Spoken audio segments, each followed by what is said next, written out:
write down all of the things, places, people that make you feel you again, that make you feel alive again. In my case, going to the beach, putting my feet in the ocean, it makes me feel more alive. There's a couple friendships that I have. When I talk to them, I feel more myself. And when I feel myself, I start to get more creative again.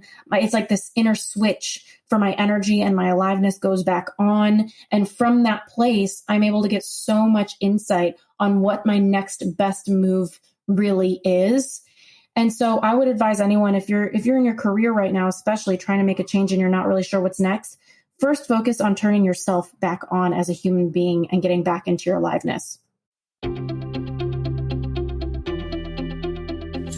I'm Srini Rao, and this is the Unmistakable Creative Podcast, where you get a window into the stories and insights of the most innovative and creative minds who've started movements, built thriving businesses, written best-selling books, and created insanely interesting art. For more, check out our 500-episode archive at unmistakablecreative.com. Doing creative work can be kind of lonely, and that's why we built the Unmistakable Listener Tribe. The tribe is a community for professionals to connect and support each other.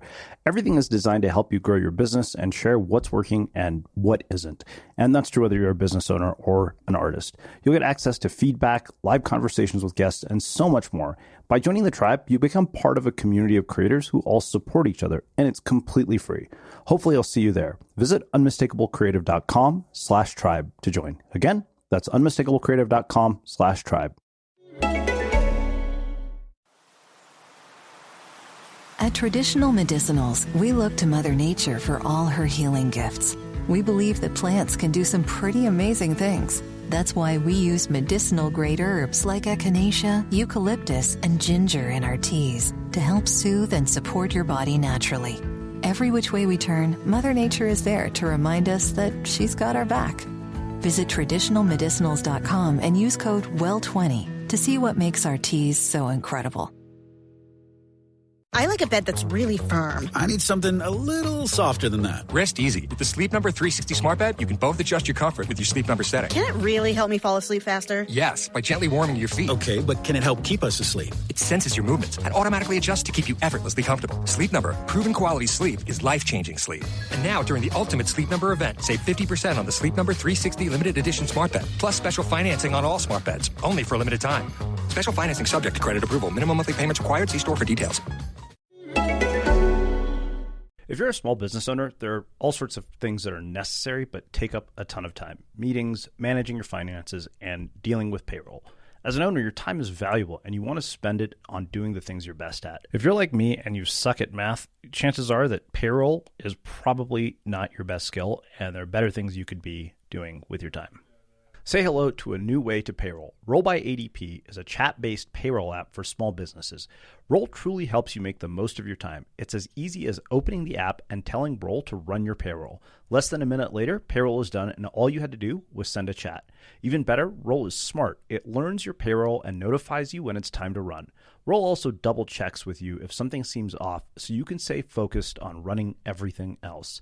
Powered by AI, Roll is more than just keep up. It learns your business and stays ahead, sending you proactive notifications when it's time to run payroll, so you can stay focused on the important stuff. For a limited time, Roll's monthly fee is discounted at just $17 a month. So download the Roll by ADP app today and go to getroll.com/chat. Again, that's getroll.com/chat. So, one thing that you say in the book is that in a world that values plans, the number of years listed on your resume, company loyalty, all of it, quitting is for badass human beings who are to face the truth of where they are and reserve the courage to do something about it. Now, I think that's interesting because that, also flies in the face of so much of our cultural programming. I grew up in an Indian culture where accolades, accomplishment, and linear career paths are extremely valued. I don't think that that's, common to just Indians. I think it's just amplified in our culture. So, what I wonder is, how people find, sort of that courage to actually do something about it, especially when they've, put so much time into something and are falling victim to sort of sunk cost bias. Yeah, definitely. Sunken cost bias is such a real phenomenon. And I can't tell you the amount of people who have come to me saying that they're going to spend more years being miserable just because the amount of years they invested in their misery. I think ultimately one of the biggest things to remember, especially if you have a college education or that's part of what's making you feel a sense of sunken cost, is that your degree or your education or even your experiences, they're here to serve you. You know, you're not here to serve them. It's like the amount of people I've seen being a slave to their degree when they're not happy with it is mind-boggling. And I also must say that we are living in a world right now where, according to the research, we're going to live longer, contrary to how it might be feeling with 2020 in our rearview mirror right now. But there are so many advancements coming. And as a result, I see it as very normal for a lot of people to probably keep going in their career. We're already seeing the retirement age is being stretched. And as a result, I think it's really important to ask yourself, you know, is it really, quote unquote, too late if you're 45, 55, 65 to make a change? Because some of the most fascinating people I know have had multiple careers. And I had one client who she had 5 career paths and each one was a decade. So she climbed to the top of one. She entered another one at the middle/top, climbed beyond the top to that one and continued to do so. So it's more important to just really hold your career lightly and give yourself permission to see it as a vehicle for your own self-expression, as a vehicle for you to be who you are in the world. Yeah. So what do you think differentiates the person who navigates that, you know, transition, whether it's forced on them or whether they choose it consciously, and navigates it well versus the person who doesn't? Like, what have you noticed when you talk to people? Yeah, I mean, it's, you know, I talk about in one of my TED Talks how perfectionism is just this mask that I think people wear when they're afraid of failure. And I get it. It's easier to tinker and tinker and tinker than it is to just accept something and be vulnerable and put yourself out there. But what I would say to anybody who is in that state is clarity comes from engagement. You know, it's not going to come just from thought. And engagement can look like many things. It can look like listening to this podcast episode. It can look like having a conversation with someone who's doing work you find really inspiring. It can even look like taking a job because you've thought your way as far as you can, and now you need to go actually try it on. What I will say, I think back, I had a client who he got a job offer in Berlin and he was living in San Francisco. And I remember saying to him, like, he was so scared, you know, to like leave his apartment, leave his family, go to Berlin. And it's like, I asked him, I said, are you marrying Berlin? Like, it's just another city that you can go to and leave. And what's the worst that can happen? He's like, the worst that can happen is I don't like my job. I'm like, okay, then what will you do? He's like, I don't know. I'll probably have to get another job. I'm like, great. Sounds like a slight inconvenience, but you know, that's it. That's it that you're telling me that you need to go do. And I think people just hold their career moves so heavily that they don't see the importance of that personal experimentation. And so I remember that client, he ended up moving to Berlin. I think it cost him a couple $1,000s to end his lease prematurely. And he ended up absolutely loving it and realizing that there really was barely any downside to him taking that risk and trying it on. Yeah. Well, it's funny because we had Annie Duke here. She just had a new book come out called How to Decide. And she said, there's almost no decision in your life that's irreversible that has significantly high costs. Exactly. And it's funny, people constantly get stuck on making the best decision. There is no best decision. There's just different paths. And in a lot of ways, one path will be better than another and so on. And it's just so important to be able to kind of make that peace with life and really trust life in that way. Mm-hmm. So I want to get into something that you call core skills, but I kind of want to do this in a way that's backwards by referencing a part that you mentioned later in the book. You say, we've heard it all before. Do what you love and the money will follow. Or my least favorite from the self-help movement, follow your passion. And these expressions are often a fast track to nowhere. And I think that makes a really perfect segue to talk about the importance of skills, because even Cal Newport in his book, So Good They Can't Ignore You, said following your passion is not only misguided, it's dangerous advice that often leads to bad consequences. Yes, it's so true. I mean, here's the deal. There's a really big difference between being a consumer and a producer. And this is something that I write about a lot in the book U-Turn, because I think it's really important for people to get this down. Being a consumer of something, I love politics. I consume a lot of politics. I love fashion. I take a lot of content on that's fashion based on my Instagram.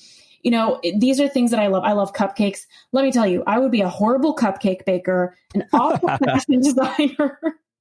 And I definitely am not meant to be a politician because I'm way too honest. And so it just tells me that just because I'm interested in something doesn't mean I have the skill set to back success in it. And according to research, we are happier when we're doing well at something. That just feels like common sense. And for some reason, there's too many people, I think, out there trying to turn their hobby or their art into their work, when really it's just meant to stay something that you have as a hobby, something you love consuming, something you love playing with, and not something you want to turn into work. Yeah, it's kind of funny because even, sort of dissecting that whole passion idea, it's basically, when I looked at it and as I was writing this out, it's like, okay, typically the equation is, follow your passion, the money will follow, you'll be satisfied. Like, no, follow your curiosity, figure out what you find engaging. If you find it engaging for long enough, then you'll actually start to develop skills. And then, and the byproduct of all those things seems to be passion. So let's talk about these 10 core skill sets, which you mentioned, which are innovation, building, words, motion, service, coordinating, analysis, numbers, technology, and beauty. So what I wonder is, one, kind of give us an overview of what they are, but how do people figure out, where their core skill sets lie? I love this topic so much because I find that there's such a simplicity in, me figuring out these 10 core skill sets that I talk about in chapter 2 of U-Turn and that we can go through now, is the result of about a decade of research on my own email list and people who have taken my programs. And what's so amazing about them is how simple they are. So as I go through each of these, I would just advise anybody listening to see them not just as something tactical, but also to see them as an energy that you can reside in. So the innovation skill set is really the intrapreneur, the person who runs their own book of business under the umbrella of a company, the highly creative self-starter, the person who rises in the ranks to be second in command in a company who's helping solve those big business problems, or they're the entrepreneur. But whatever it is, you're around someone whose core skill set is innovation when you feel them in that problem-solving, visionary energy.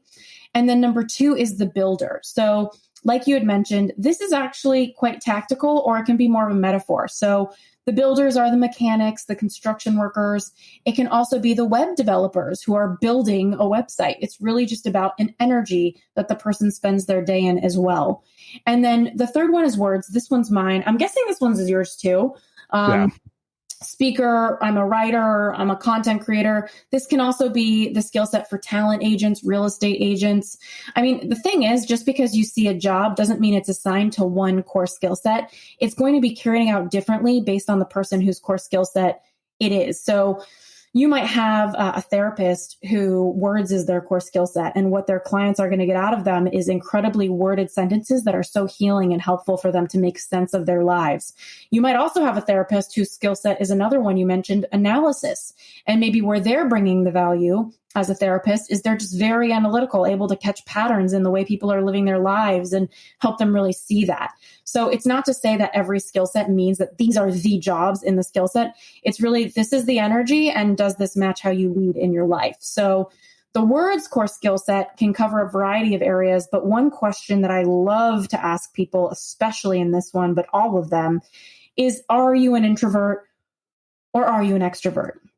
And I know there's a lot of research on being an ambivert, but what's so interesting for me is I do believe people lead with one or the other. Either you get your energy mostly from being alone or mostly from being with people. And it's going to look very different if you're the words core skill set or any of these. For me, I'm more of an introvert professionally. So what that's going to look like is less time of me on stages and more time of me at a coffee shop alone behind my computer, writing my thoughts out, and that's where I'm going to get my energy. Whereas for you, maybe it's different.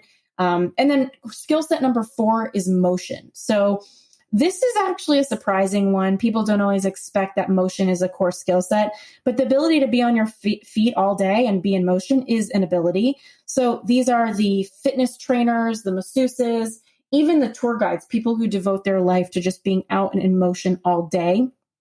And skill set number 5 is service. So this is the humanitarian, the nurse, the supporter. And a great question that comes up for me with this particular skill set, and as well as all of them, is your skill set coming, the one that you think you have, from a wounded place or an inspired place? And I say this because there's a lot of people who learned how to be, you talked about your culture. There's a lot of different cultural backdrops that have inspired people to be people pleasers, abandon themselves, lose their sense of self. And they did that as a coping mechanism to stay in their culture or to stay in the role that they were taught to be in, culture aside. And so it's important, I think, for people to ask themselves, did I just learn how to be a people pleaser? And I'm telling myself that this is my skill set. Mm-hmm. So really important question to ask yourself for all of these. And it is possible that you had some sort of trauma in your life that also influenced your skill set. And it's both. Number 6 is coordination. So this is the event coordinator, the operations person, the project manager. I love the coordinators because I have none of that skill set inside of me, and they make the world go round.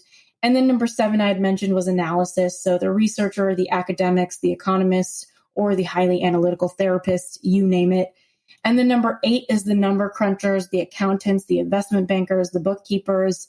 Number 9 is technology. So the IT whizzes, the artificial intelligence creators.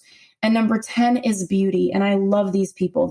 These are the ones that if this is your core skill set, you're making art of the world around you, whether you're an interior designer, a makeup artist. You can usually tell when you're around someone whose core skill set is beauty. They just have a way of not just putting things together, but they tend to have ability to put themselves together. So those are the 10. And I know that some people will resonate with 1 or 2 or 3 of them, but it's really about figuring out what is the number 1 that you lead with, that you really feel like you have a gift. Yeah. So you alluded to culture having an impact. I'm really curious. I mean, as somebody who comes from the culture I did, where your sanity is definitely going to be questioned if you've done what I've done, at least until you're successful at it, to some degree. Because I remember, I had a relative tell one of my cousins that she thought what I was doing. This was when I just started my blog and no book deal, nothing. That what I was doing was a waste of my education. I said, great, we'll take her off the list for the wedding that I have yet to plan. Yeah. But the thing is, I wonder in your own work, like, what have you seen as cultural differences and challenges in navigating this transition? I think everybody comes from a different upbringing, and it's so important to be able to do that work and reflect on who are you versus who have you been taught to be. One exercise that I really love recommending people do is just writing on a piece of paper, I am the one who, and starting to kind of get some clarity on what are the identities that you hold for yourself. So if I filled it in, I would write, I'm the one who's always on time. I'm the one who over prepares. I'm the one who's super funny. Like, I have a sense of humor. I'm the one who is all of these things. And there's nothing more powerful, I think, inside of us than our desire to self-identify. It just keeps us feeling safe. It keeps us feeling like we know what we're working with. We know who we are, and we don't have to search to go be anybody else. And so I would just advise anybody listening to this to at least start asking yourself those questions of who do you identify as, and do you want to be all of those things? Do those things resonate for you? So one thing you say is that by making career decisions out of fear and by morphing myself in with the people around me, I wouldn't thrive in the long run, only survive in the short run. It took me all of my 20s to come home to myself, the young creative girl inside of me who was always meant to be a writer. In retrospect, I often laugh when I think about how much I've gone off course, only to come back to what I've always known yet rejected about myself. And it's a matter of noticing what I like to call turn signals, signs that it's time to reevaluate your life. So I wonder about this because I remember, I had this guy named Eric Wall here, and he always referenced this quote by, Søren Kierkegaard that said, crisis is all change is preceded by crisis, whether that's, an identity crisis, a personal crisis of any kind. And what I always wondered was, why is it that you need the crisis to bring the change about? And how do you do it without a crisis?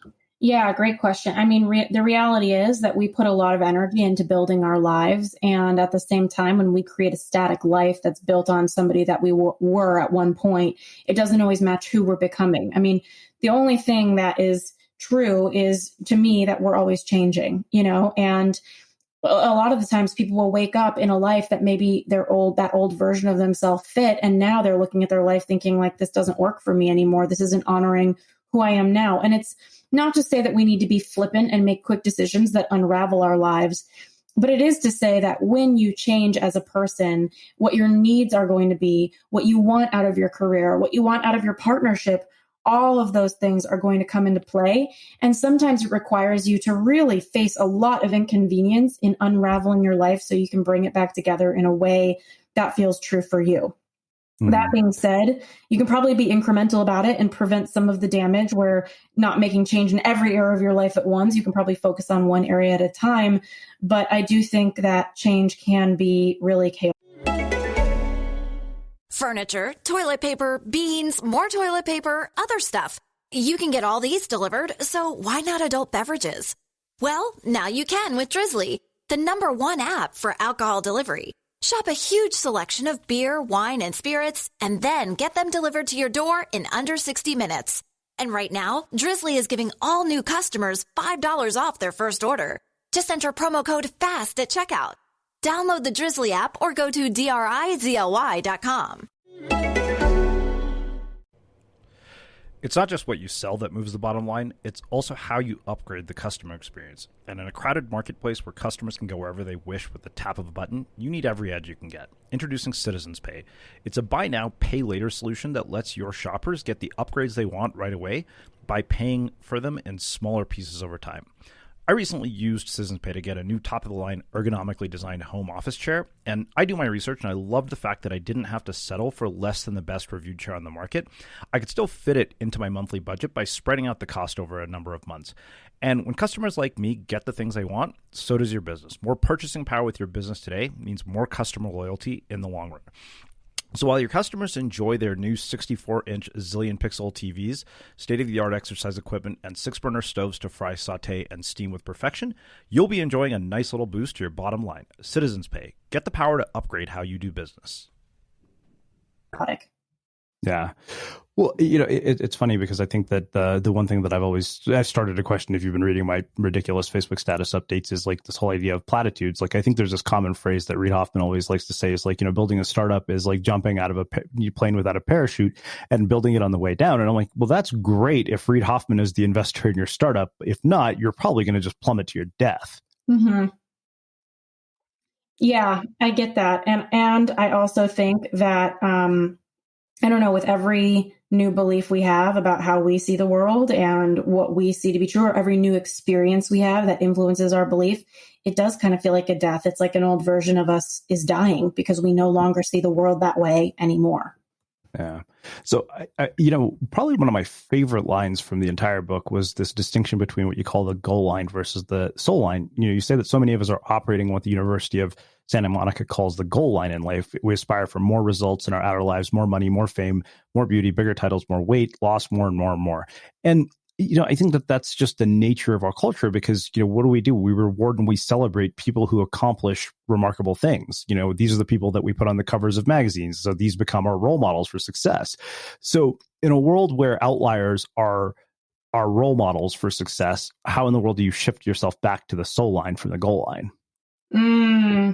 Well, I mean, first of all, it can be really tough for anybody to know who they are anymore when they feel super disconnected from themselves. So a lot of people will come to me and say, I need clarity. And to me, I'm like, no, you don't. You just need to connect to yourself because a lot of information will sneak through your mind that's very true for you when you're connected to yourself. So anyone who's feeling like they're kind of in that numbing zone where I think a lot of people feel that after the year that we've had in 2020, it's important to say to yourself, okay, what can I do to just come home to myself? That's the concept of my book, Making a U-Turn. That's the concept of my podcast. Like everything I've created comes back to this idea. And so for me, it's saying, you know what, I'm going to grab a piece of paper and write down all of the things, places, people that make you feel you again, that make you feel alive again. In my case, going to the beach, putting my feet in the ocean, it makes me feel more alive. There's a couple friendships that I have. When I talk to them, I feel more myself. And when I feel myself, I start to get more creative again. It's like this inner switch for my energy and my aliveness goes back on. And from that place, I'm able to get so much insight on what my next best move really is. And so I would advise anyone, if you're in your career right now, especially trying to make a change and you're not really sure what's next, first focus on turning yourself back on as a human being and getting back into your aliveness. Mm-hmm.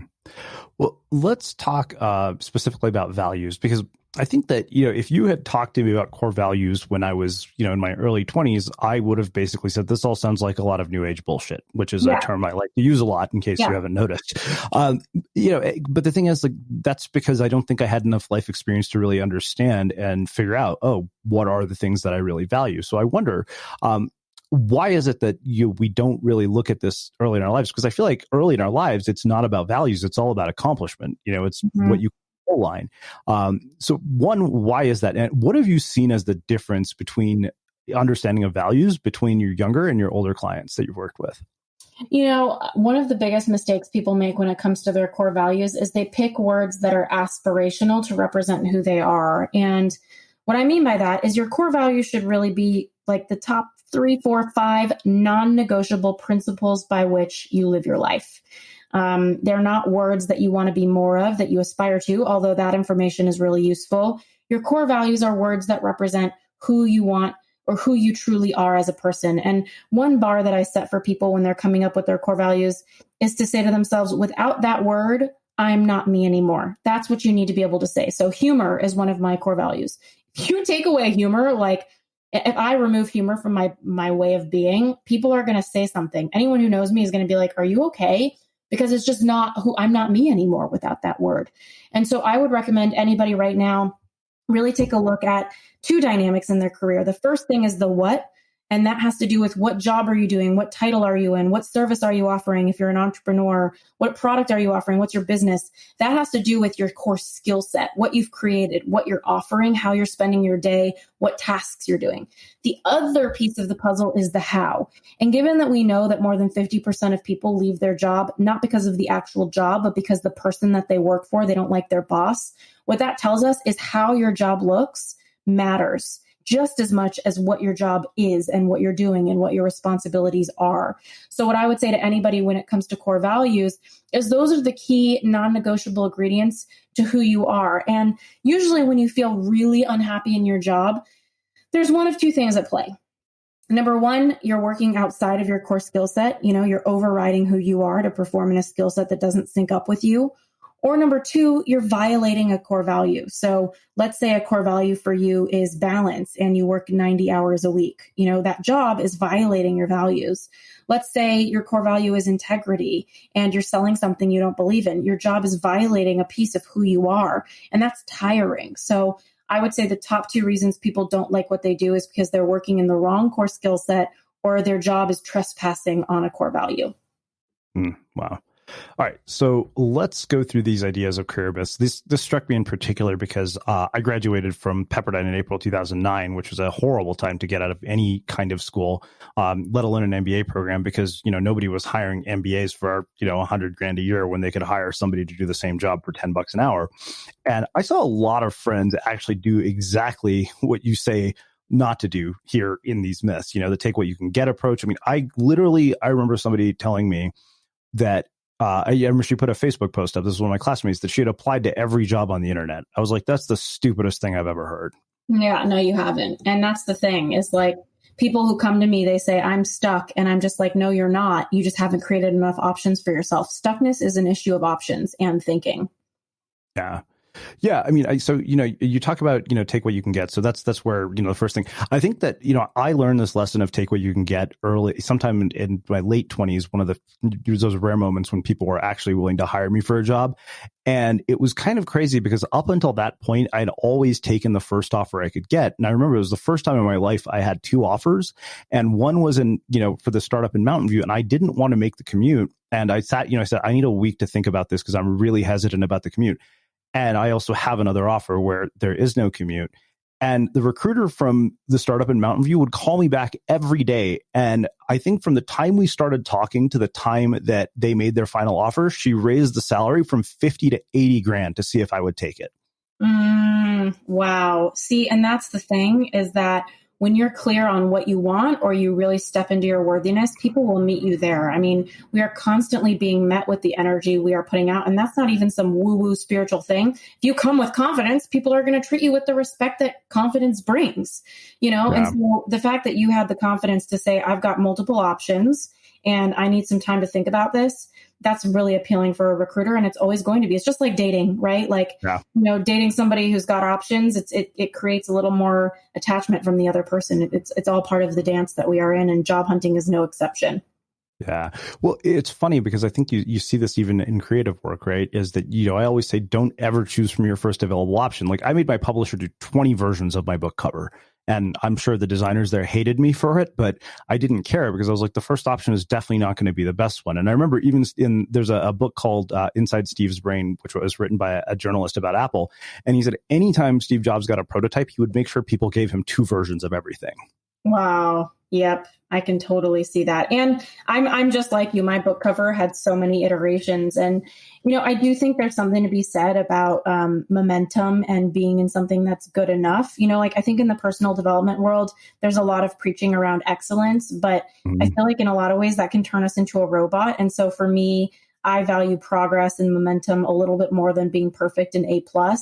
That being said, I always want to be in integrity with whatever I'm putting out. And so I would ask anybody who's in like kind of the options, like, what is your tipping point? And are you happy with the amount of time you spend in your options or in creating options so that at least you're keeping your momentum in your life as well and in your career? So I want to finish with 2 final areas. I think that, you talk about elevator pitches, but I think more importantly, right now in the context of COVID, where a lot of people have lost their jobs, people are really struggling. What is your guidance to people in this situation? Because I think there are people who have been, in the same jobs for years or being forced to change. And a lot of these situations are completely out of their control. Like they can't do a whole hell of a lot. Mm-hmm. Meaning like if they lost their job and they're kind of starting over in some way or another.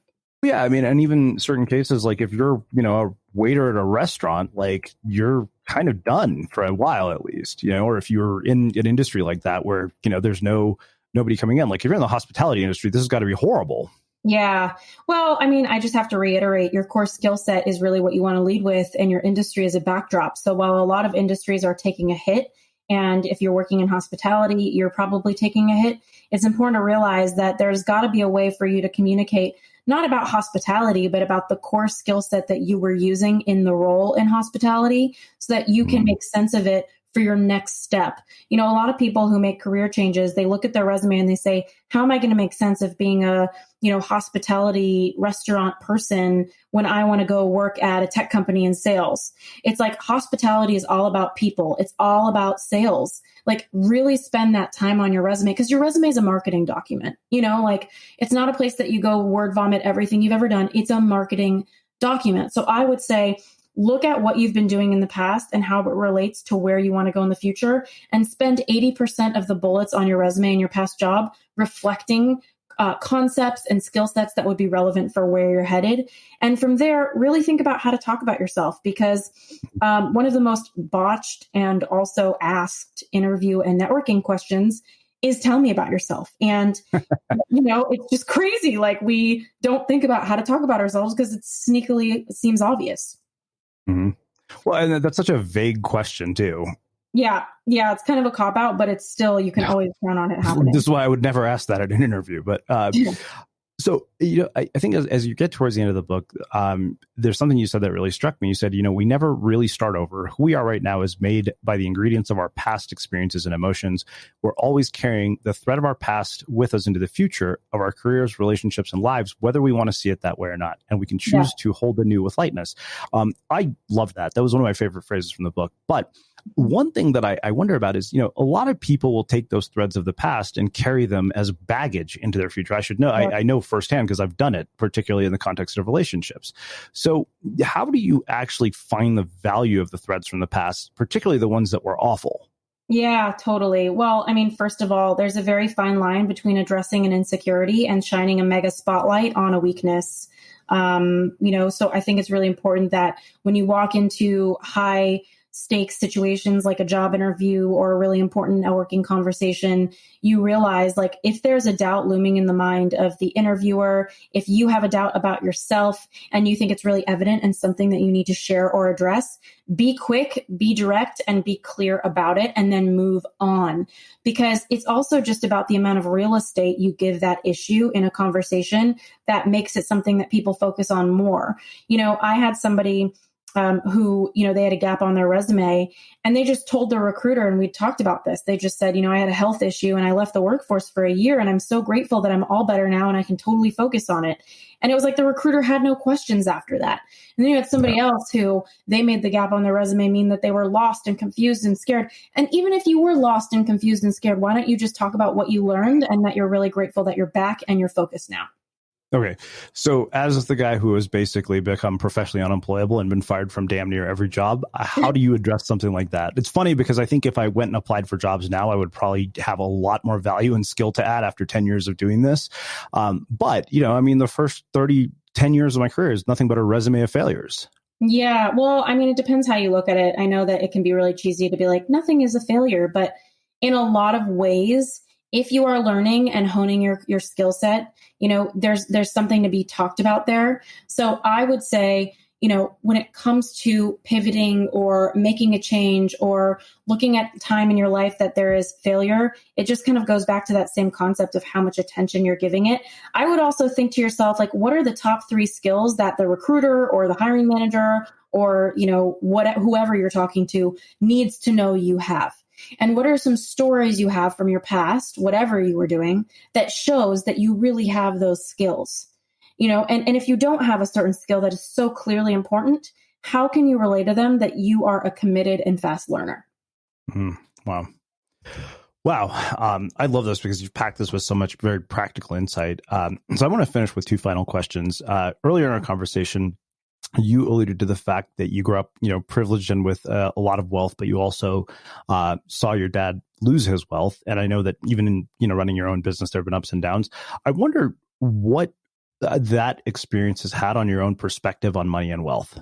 Yeah. I learned about the concept of a self-fulfilling prophecy through my own money mindset. So my dad, for anybody who I'm guessing hasn't read the book yet, he lost all of his money when I was young. We came from, like you said, a lot of privilege, and it really rocked him. But for me as a kid, when we moved into a new house, I was actually excited that it was a smaller house and that their room was closer to mine. So that's where my little kid head was. But my dad was so anxious and stressed, doing the best he could to be the best dad possible and provide for all of us, that as a result, there was just a lot of fear in the house. And I remember this one day, it was my 10th birthday, and he gave me luggage for my birthday because that's what he could afford. And that was the first time I realized what money was. And I remember saying, like, why did you give me this luggage, and throwing a total tantrum at age 10. And he said to me, honey, this is what I can afford. I don't have money anymore. And that was the first time that I learned what money was. And there are a couple messages I experienced that day. The first thing was, when you don't have money, you can't have fun. That was the story I told myself just by watching how he was behaving and how he was operating when he was talking about money. And the second message was that I need to fix it all, because it was so stressful to me to see my dad in distress. And so as I grew up and I started my first business, I started to see a lot of success. And this mindset I really carried with me. And I was so afraid of losing money, just like my dad did, that I behaved differently. That's what happens when you're in fear and you're in a self-fulfilling prophecy. I started behaving out of that fear. I hired lawyers as soon as my business started doing super well to take a look at everything I was putting out there and let me know that it was okay. I almost felt like I wasn't allowed to do that well because I was so surrounded by financial loss as a kid. And so I remember telling my lawyers, like, I need you to go through everything and make sure that I'm allowed to be making this kind of money. And I remember in that moment, they said to me, okay, well, this is going to take us a month, even longer. And I turned off my entire business after a year of struggling, or 2 years of struggling in my business. I was making millions of dollars, and I turned everything off. I turned off my marketing so that they could take their time and go through everything. And, I value integrity. I come from counterterrorism. Like, I value justice. And so for me, I was just thinking to myself, like, I need to do the right thing. I need to make sure I'm playing fair games. When you have a large online platform, there's a lot of new rules that apply to doing business on the internet. And I didn't know what those were because I just started playing big. And the lawyers came back about a month and a half later and they said, all right, you're good to go. There's no issues with your content. I turned my ads back on and the algorithm wasn't the same. And that was after I hired, 7 employees, took on 6 figures a month of overhead. And next thing I knew, my course that I had on job hunting wasn't as profitable, and I was facing huge financial loss. And I was in denial. I didn't want it to be true. So I spent about 8 months trying to fix it, paying for all of the overhead of my team. And then eventually I had to face the music and I had to let everyone go. And I ended up in $500,000 of debt. So out of the fear of losing it all, I hired these people to make sure I don't lose it all. And then I lost it all. So it's interesting to see what our biggest fears can do to us and how much they can change the way we behave. And as a result, we create our worst nightmares. Wow. Well, thank you so much for sharing that. So I have one final question for you, which is how we finish all of our interviews with the Unmistakable Creative. What do you think it is that makes somebody or something unmistakable? I hate that I'm so trite saying this, but honestly, it's realness, it's authenticity, it's unmistakable, and people can feel it, and people are so hungry for it. And I think it's really lacking in the time that we're in right now. Amazing. Well, I can't thank you enough for taking the time to join us and share your story and your wisdom and insights with our listeners. Where can people find out more about you, your work, the new book, and everything that you're up to? Thank you so much for asking. I have a podcast. It's called U-Turn Podcast, YOU, just like the book U-Turn. And right now we are giving away a huge bundle of more than 25 hours worth of free trainings on starting a side hustle, money mindset, when you upload a screenshot of your receipt of your book order. So just go to uturnbook.com for that. It's YOUTURN book.com. Awesome. And for everybody listening, we will wrap the show with that. Thank you for listening to this episode of the Unmistakable Creative Podcast. While you were listening, were there any moments you found fascinating, inspiring, instructive, maybe even heartwarming? Can you think of anyone, a friend or a family member who would appreciate this moment? If so, take a second and share today's episode with that one person, because good ideas and messages are meant to be shared. The Hispanic community is the nation's largest racial and ethnic minority. It's time health research included your voice. That's why the All of Us research program exists. If you participate in All of Us, not only would you help your community, you can also receive your free genetic ancestry trait results. With this information and more, researchers may be able to conduct a variety of studies about health and diseases that affect the Hispanic community. Visit joinallofus.org/yourhealth to contribute. Again, joinallofus.org/yourhealth.